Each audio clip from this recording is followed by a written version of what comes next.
thank each and every one of you for showing up, under these circumstances, but we all have one thing in common. We love the hell out of Drew.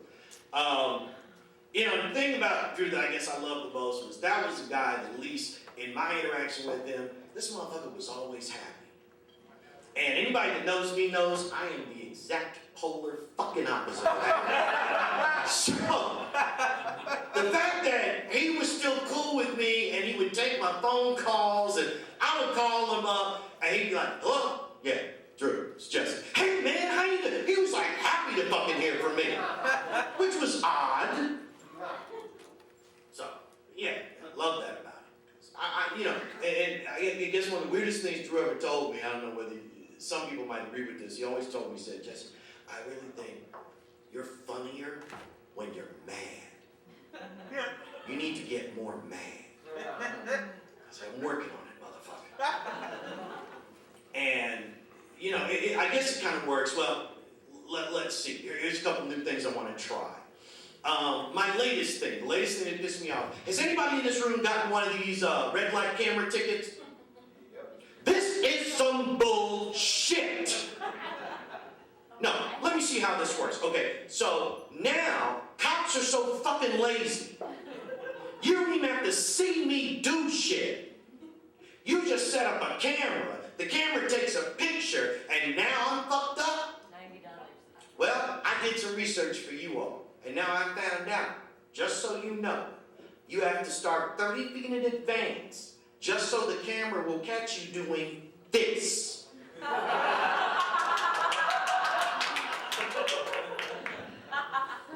You lazy sons of bitches can't catch me. Fuck you. I didn't run that light. You got a witness?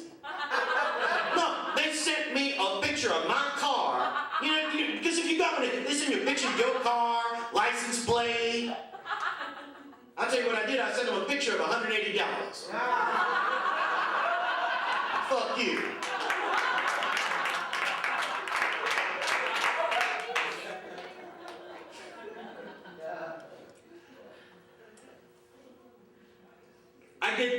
I guess things bother me because when I notice them, I don't understand them. Here's an example. I've noticed that there's a trend nationwide. Maybe you've seen this on Sunday when you do your grocery shopping. That in the grocery stores, the Walmart, Target, all the grocery stores, that like on Sunday afternoon, it is the law that at least half the women in there must be doing their shopping in their pajama bottoms. No, what the fuck is up with that, ladies? Really? No. Because, okay, here's the thing. And I'm not trying to talk about it. I'm not trying to slam you for doing it. But you need to understand, here's what the rest of us don't get. You did your hair. You put on makeup. But everything south of the Grand Tetons, you said, fuck it. Not even a pair of sweatpants. Really didn't give a fuck that much. And let's face it, ladies, some of y'all don't have the body to rock the pajama bottoms in the store. No, come on. Some of y'all are not built right for it. I turned the corner and admired. It looked like two badgers fighting in a book bag. It was not a pretty sight.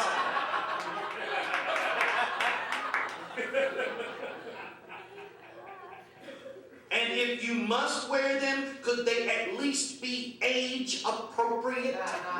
No. A 55-year-old former stripper in Scooby-Doo's with the Tweety Bird thong that you see when she gets the mac and cheese on the bottom shelf is not a good look. And while we're on the shopping subject, let's agree on one thing. You know the little scooters that you can get at the front of the store? Little scooters? Can we all agree that those handicap scooters, that doesn't mean that if your ass is the size of a Range Rover, you get to use the fucking scooter? Being fat is not a fucking handicap. You just got a bad appetite. Fat fuckers are black in the eyes? Damn. And while we're at it, let's talk about handicap spaces. I'm all for them. But I think they should be placed randomly throughout the parking lot. Make them look for that shit like everybody else. That's equal.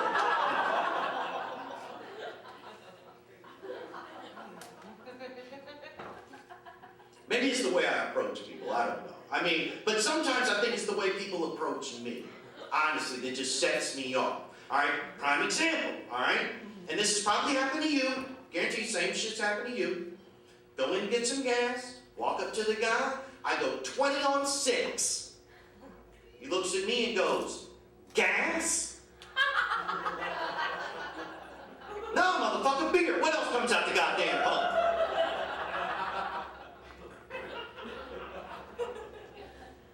I've had moments where I guess they go wrong for all the wrong reasons, all right? And maybe this has happened to you, okay? Other day I'm in downtown Dayton because I love the shopping.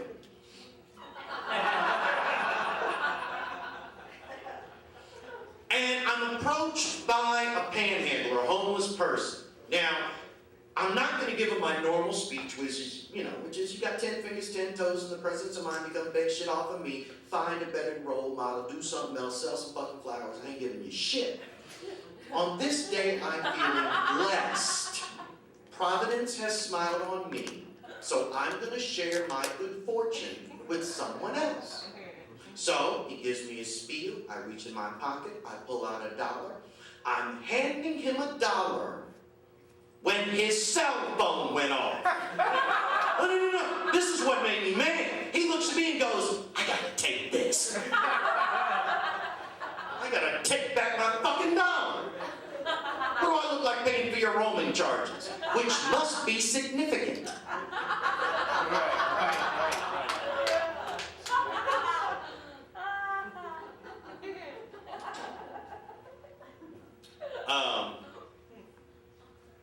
And there really ain't a whole lot of funny in this, I guess my favorite Drew story, or the one I'm going to share with you guys, because the others, well, statute of limitations ain't over on that shit, so y'all ain't hearing about it.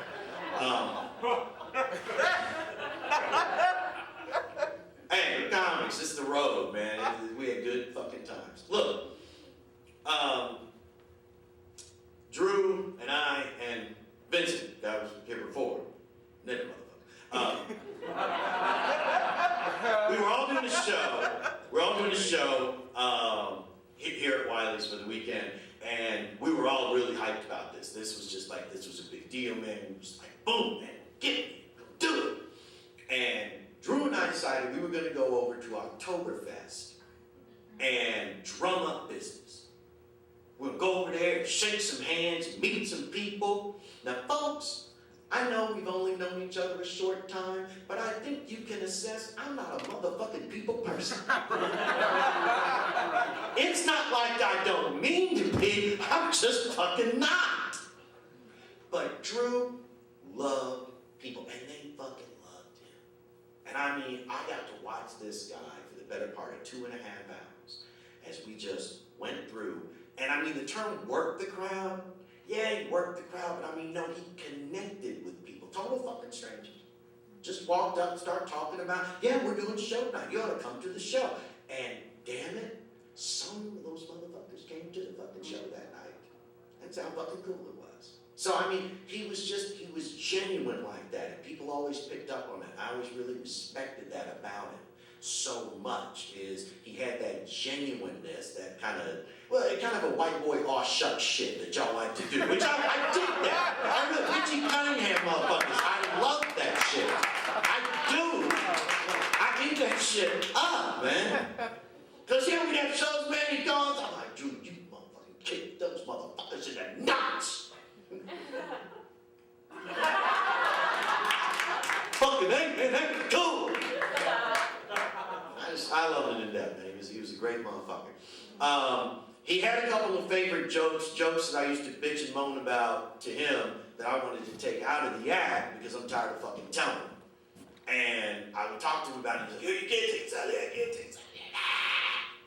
So, before I take him out of the act, because, well, your ass is dead, you can't stop me now. That's the way comics mourn. Get over it. We started, let me tell you something about us. Let me tell you something about us. Because this ain't just about y'all. We're glad you're here. Okay? But this is about all of us, too. This is how we mourn. Alright? For some of us, we had to go and actually, go to visitation and actually, see him off. And we went. And man, you're filled with all these thoughts and this tricked out shit's going on. And we get up to him and we see him, and that motherfucker had on that fucking Hanson t-shirt.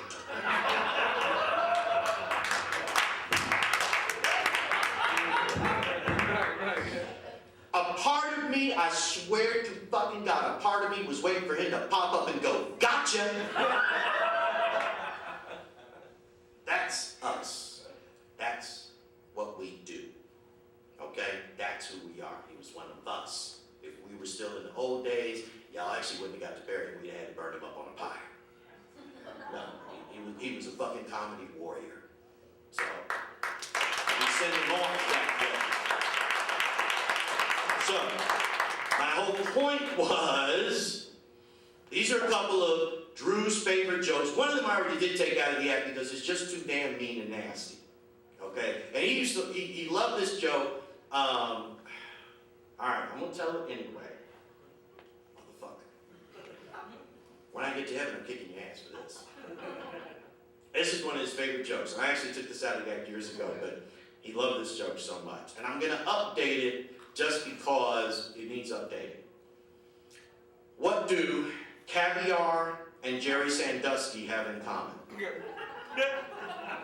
They both come on little white crackers. Okay, that's... What?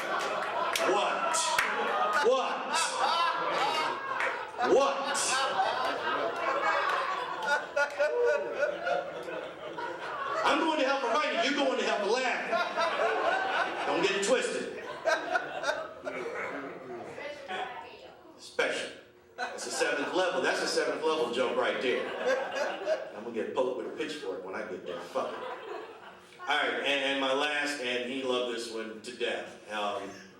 I'm a smoker. Any smokers in the room? Don't clap, save your wind. Hard as hell being a smoker, man. Hard as hell. And I'm not talking about, all the commercials and they raise the price and you gotta go outside, gotta take out a second mortgage just so you can afford a fucking carton. What drives me the craziest? The unsolicited advice. Little tidbits of wisdom we get from you non-smokers about our nasty habit. Shut up and die. We know. It's printed on the side of the fucking pack. Because you get that shit everywhere. I'm in a mini mart this afternoon, I'm buying a pack of squares. Little girl behind the counter holds up my cigarettes and makes this public service announcement. Excuse me, sir, did you know this is 30 times more likely to kill a black man? Yeah, honey, so's a Cincinnati cop. Can I have my goddamn cigarettes? Pretty please.